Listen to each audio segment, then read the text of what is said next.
చాలామంది నాకు ఆత్మవరాలు ఇవ్వు ప్రభా, ఆత్మవరాలు నాయనా, సిగ్గు లేకుండా వీటి కోసం అడుగుతూ ఉంటారు. ఎందుకు?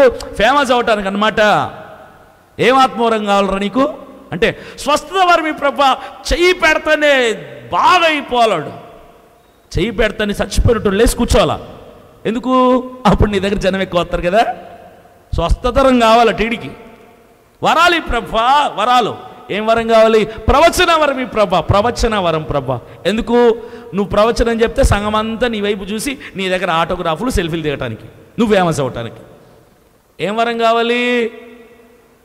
వివేచన వరం ప్రభా. ఎవరినైనా చూసిన వెంటనే వారి జాతకం మొత్తం చెప్పాడే నేను. ఎందుకు?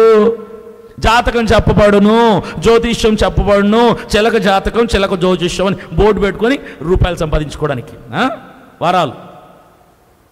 వరాలి ప్రభా. ఎందుకు సార్ ఉపవాసం ఉన్నట్టే? నాకు వరాలు కావాలండి, ప్రభువులోంచి ఆత్మవరాలని నా మీదకి వచ్చేయాలి, అలా వచ్చేయాలి. ఎన్ని వరాలు కావాలరా? 9 కావాలి. 9 బాగా ఫేమస్ అయిపోవచ్చు త్వరగా, బాగా డబ్బు సంపాదించుకొని BMW బెంజ్ కార్లలో బాగా తిరిగేసి బాగా పోవడం, అంతమంది ఫ్యాన్స్ వాళ్ళని సంపాదించుకోవచ్చు. అందుకే ఉపవాసం ఉన్నా పాస్టర్ గారు. సిగ్గులేని అదవా.